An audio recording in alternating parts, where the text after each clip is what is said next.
What's up, guys? Welcome back to the channel. We're over here buttoning up some more stuff. Today I'm finally gonna take these solar panels out of this beat up box. It's been out here in the rain and sun and stuff, and I'm gonna throw it in the storage container for now. And then when we get back, I'm gonna have to build, I don't know if I'm gonna drill. I was thinking about having them tilt, but then I'm like, I don't want to have to keep going up and down there because the sun comes up right over here. So it goes up and then it sets, you can see where the sun is, and it goes down that way. But I don't really want to have to jump up and down and move those panels, so I'll probably just flat mount them. The issue is there's so many damn trees over here.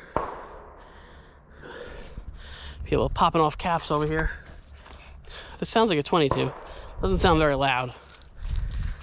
It's part of living in the country, though. People set up little shooting ranges and get their target practice in. Yeah, so I'm gonna get this in, and we'll see. I even thought about doing like a little solar array right over there in that corner in front of the storage container, because that area gets a good amount of sun. I'd have to build like a rack or something though, and then run wires not far, but like right into the container over there. We'll see. That's another project for a long time from now, probably sometime next year. Broke down the canopy today, the screen. I don't know if you guys remember, but we had a screen room in here, and we were letting the chickens stay in there and stuff, but it was just, they would get in there and all the flies were in there. There was probably like 30 flies. I don't know where they were breeding, but it was bad. So we broke that down. We just raked everything up. I started a compost pile in the corner over there. Figure, because it takes time for all that stuff to break down to the point where you can start using it for props and stuff. So yeah, so as soon as we started breaking that down, you just saw tons of flies flying all over the place, and now they're gone. Like, we raked up all the poop, and we've been doing this. We go in there and we do it right here. Rake up all the poop and then we put it in the pile, but they were like stuck in the screen room, and it was just terrible.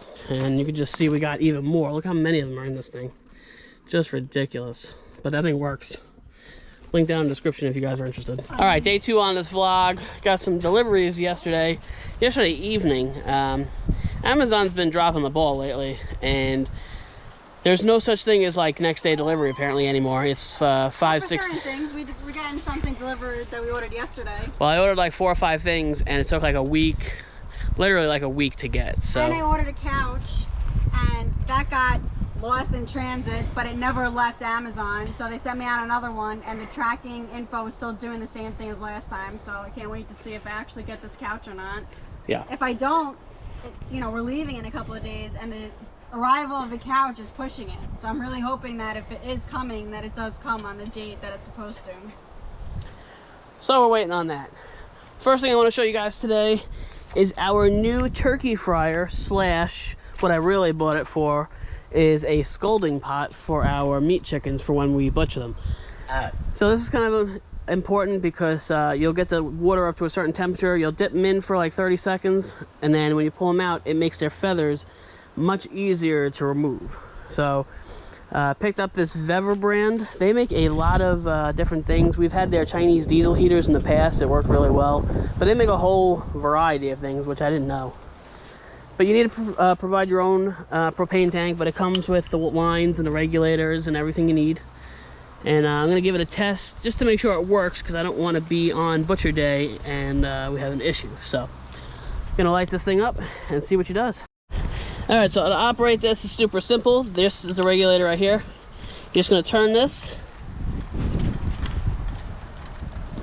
You can hear gas pumping. Put the lighter right there, and now it's lit. I don't know if you guys will be able to see it. You can probably hear it though. I'm not gonna leave it on too long because I don't have any water in the pot, but it's running good. I have no issues, and we are ready for butcher day now. All right, the next thing we bought is in the storage container for right now, just for storage.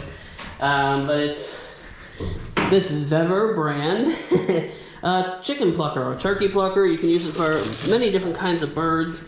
Basically, there's little fingers in there. Forgive me for the light, it's kind of dark in here, but there's a whole bunch of little rubber fingers that go all the way around, and then this bottom part spins, and it knocks the chicken all around, and it takes all the feathers off.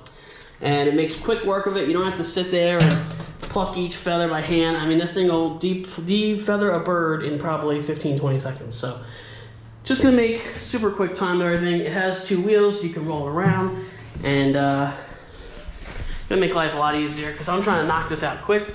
This time we're doing 10 birds, but next time I want to do maybe 15 or 20. So the more you have, the more it's worth having, because you won't be sitting there all day plucking your birds. Guys, well, now that I'm inside, back on my phone because the GoPro decides to crap out again. I thought maybe it was the Media Mod case, but apparently it's just the GoPro itself. I don't know. I factory resetted it and did everything they say to do, and it's still just spazzing out. So I'm going to have to pony up the money and buy a new one. But anyway, wanted to tell you guys about a new install we got on the RV. This is going to be a game changer. So the other day we installed a soft start right on the air conditioner, and that's for the air conditioner to run without needing such high starting watts.